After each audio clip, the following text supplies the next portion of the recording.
Hey y'all, welcome back to the Be Like D channel. I'm here for another review of Real Housewives of Potomac season 6 episode 3.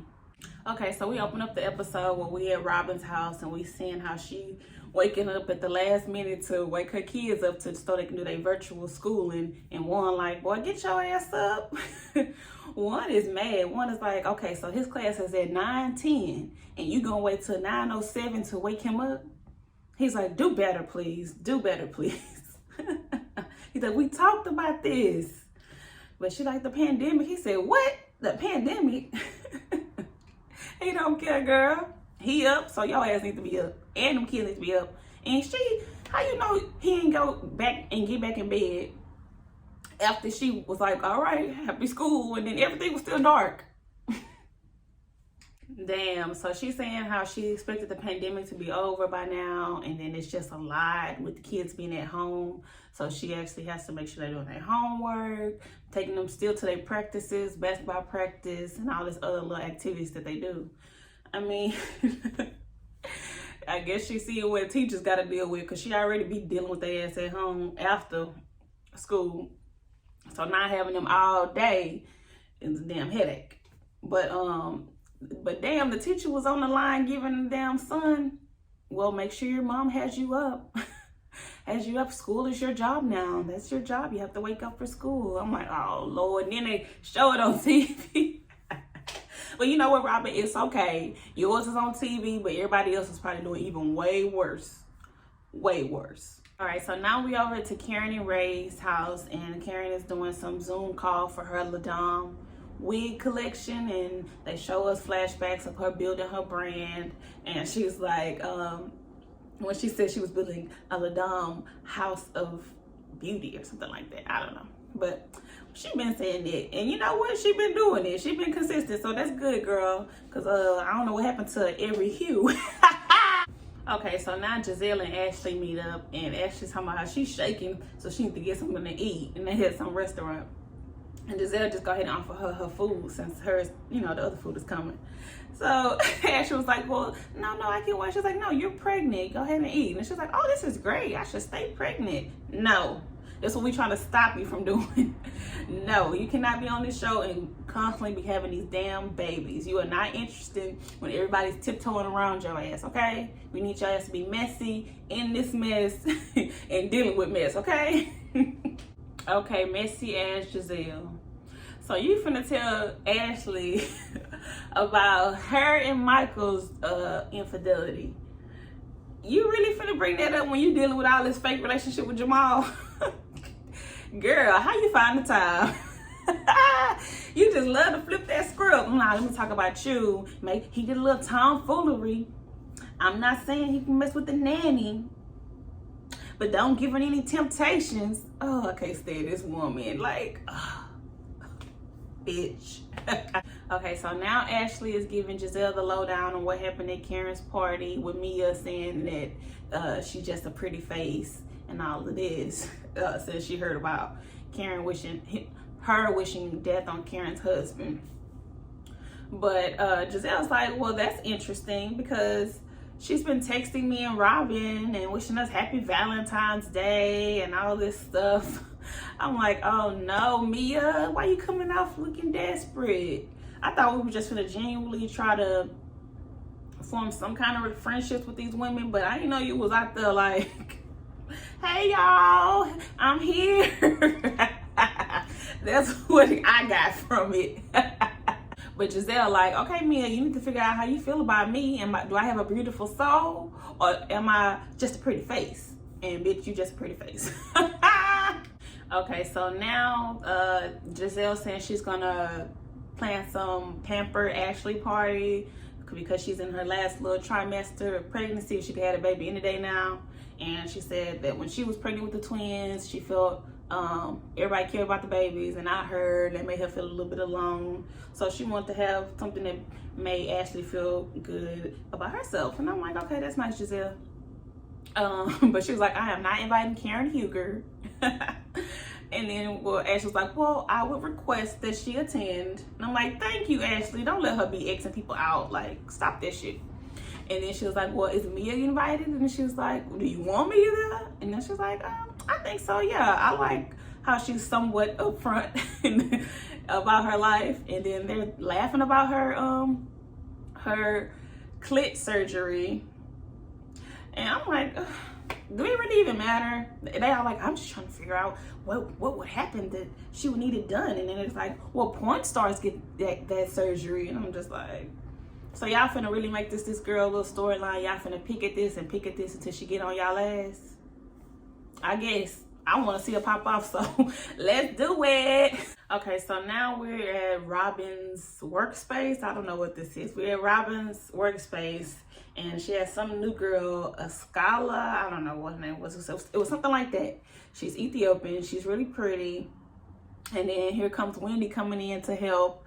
And then she like, this is your African sister. And then they like, I'm Nigerian, I'm Ethiopian. And they both wearing some damn heels trying to work. And they like, my type of girl. And I was like, okay, that was a cute little link up. Because I really kind of would have expected Wendy to look like a little shady. But she didn't. And I'm proud of you, girl. You didn't. But she is shading that Robin ain't got no space in this damn warehouse to be doing any more work. She needs to already grow and get something else. Which I'm surprised.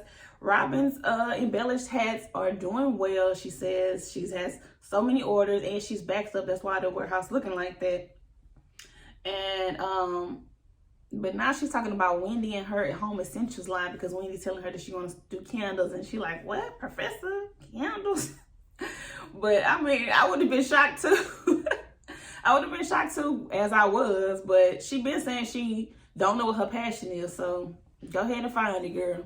Okay, so now Wendy is telling Robin what happened at Karen's event and how Mia was flip-flopping, saying Giselle's just a pretty face when Giselle not there.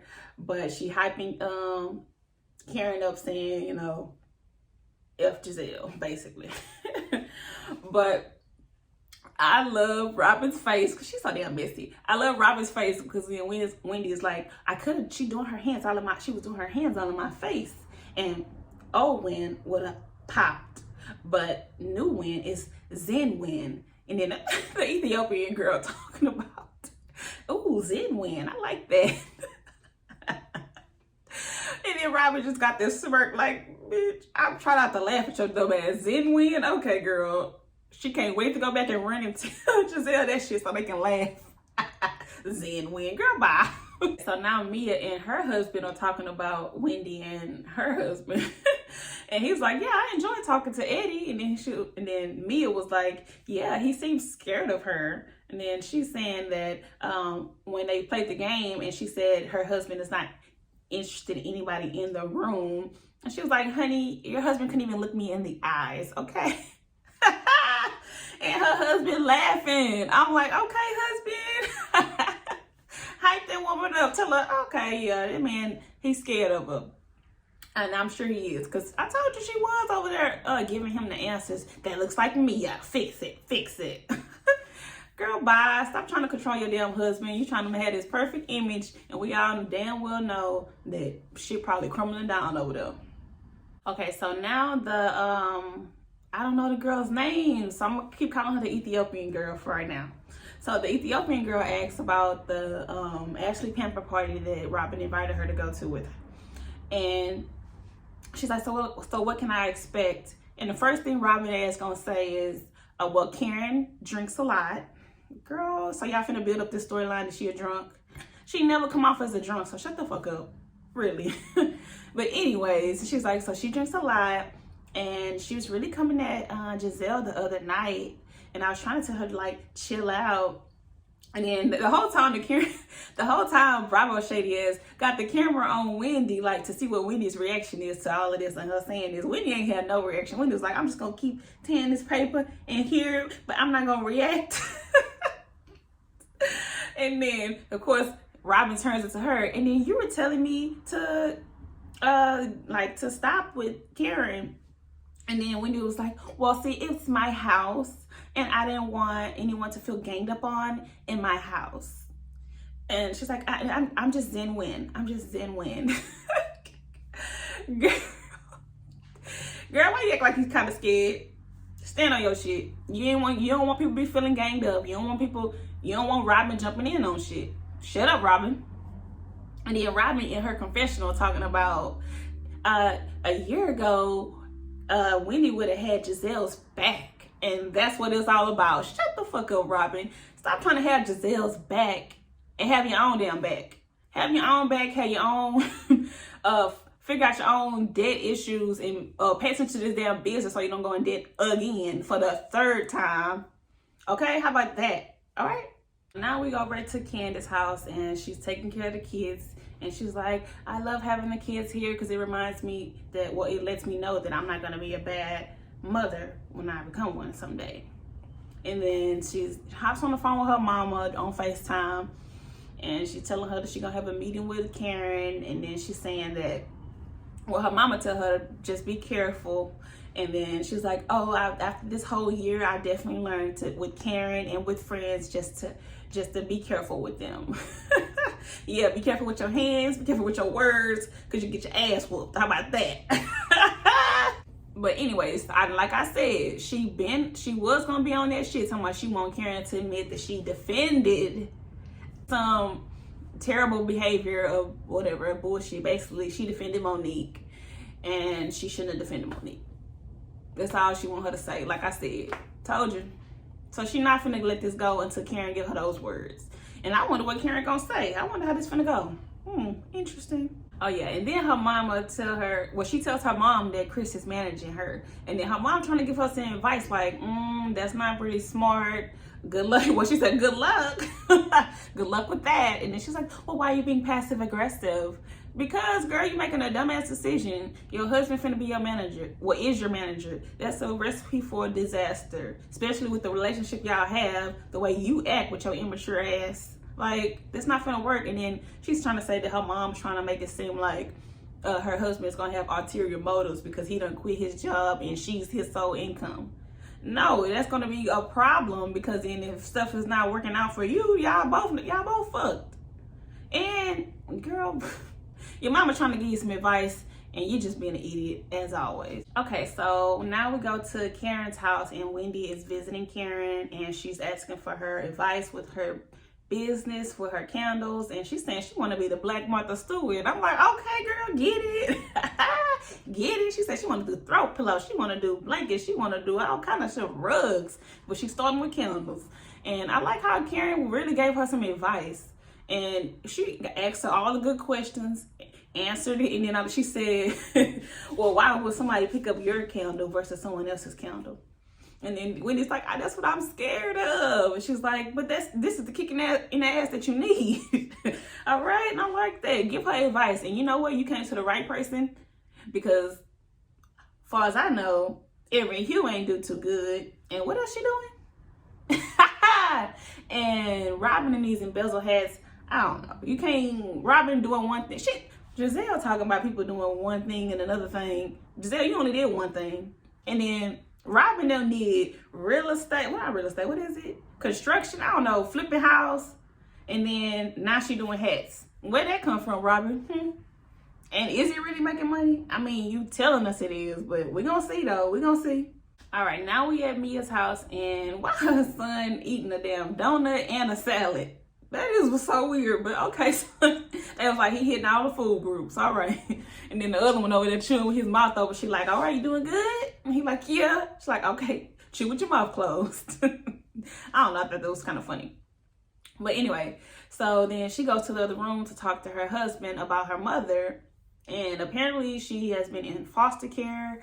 Her mother and I think she said her father as well were doing drugs, and she went into foster care. I guess super young. I'm thinking maybe 4, because then she said when she was 6, she remembers waiting for her mom to come and pick her up, and she never did. She was waiting on the floor or something like that, I think for Christmas, and her mom never showed up.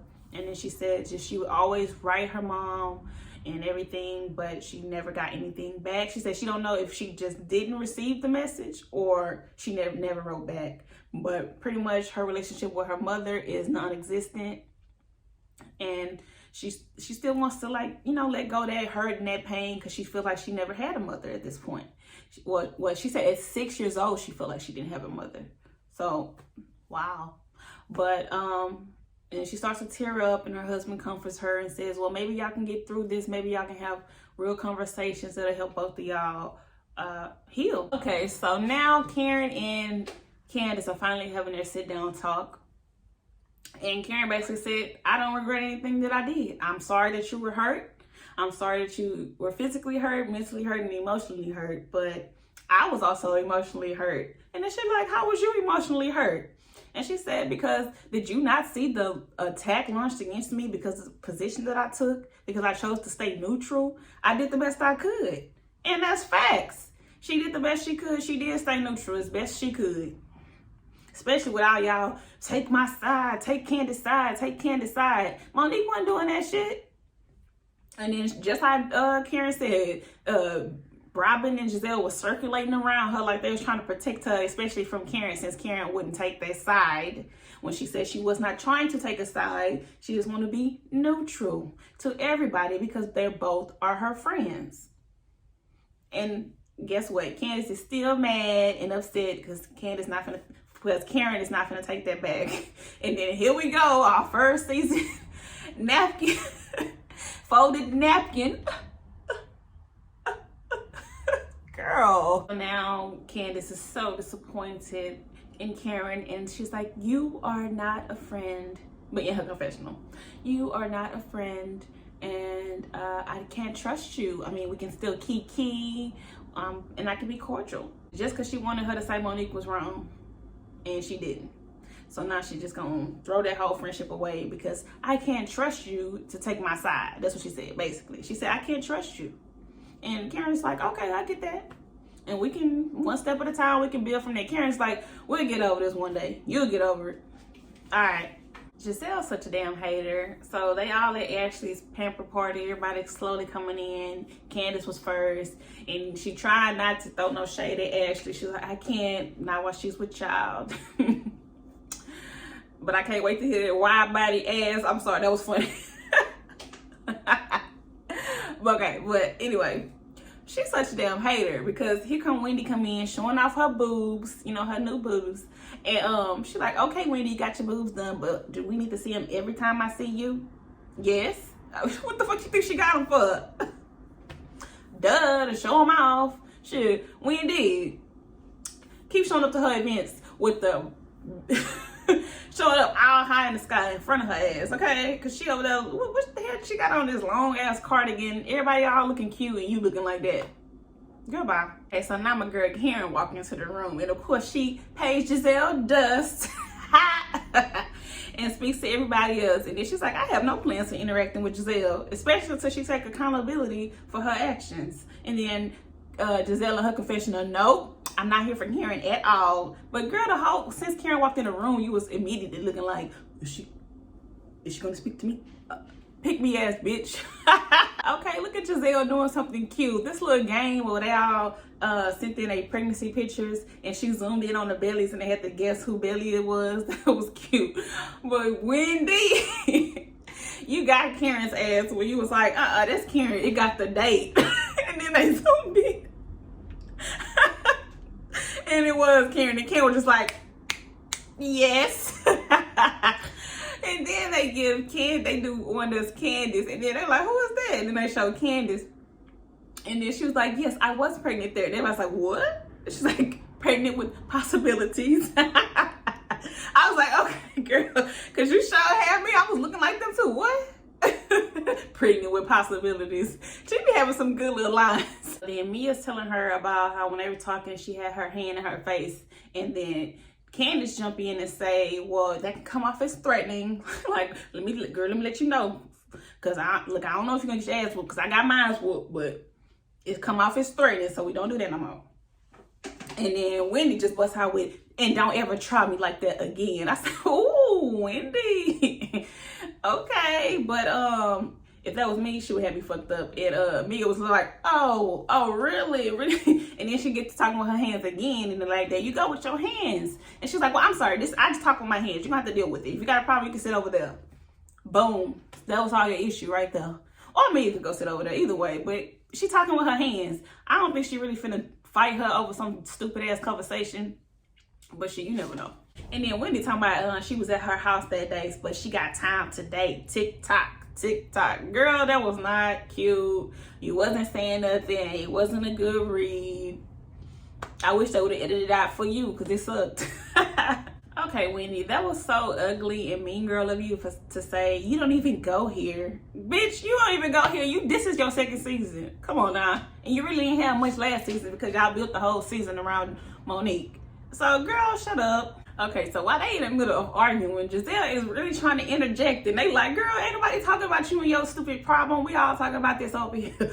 And Mia, and then Wendy's like, your problem is that you keep sticking your foot in your mouth every other second. Which is true. It kind of looking a little flip-floppy, but we gonna see. We gonna figure this out, girl. And Ashley over here getting her mani petties and all kind of shit. Her and Ascala is the girl's name. Ascala.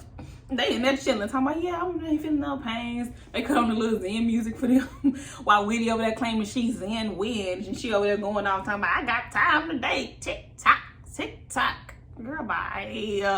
All right, so Wendy's still going off, and then they tell her, she talking about she's Zen Wind got time today. And then they're like, this is not no Zen Wind. And then Mia says, that's because she's not happy at home. And then she's like, you're not happy at home. That's why you have to get your clit fixed. And then here comes Candace like, oh, I had to get up off of that one. And then Mia just like, okay, I'm just done with her. I'm done with her. She ain't got much to say. She's immature. And then she gets up and walks off. And here's Wendy talking about, no, you're dismissed. You're dismissed. Like, she is like reaching for a line. That's what I feel like. Wendy, you trying to pull yourself a good line out to get to make TV. And so you could be a good meme. I think that's what she's doing at this point. You trying to have a good little meme and also get on Mia's nerves. I don't care. Okay, so Mia and Karen go ahead and walk to the other side where Ashley and the scholar are. And then Mia's like, for someone to talk about women empowerment, Jiminy Cricket.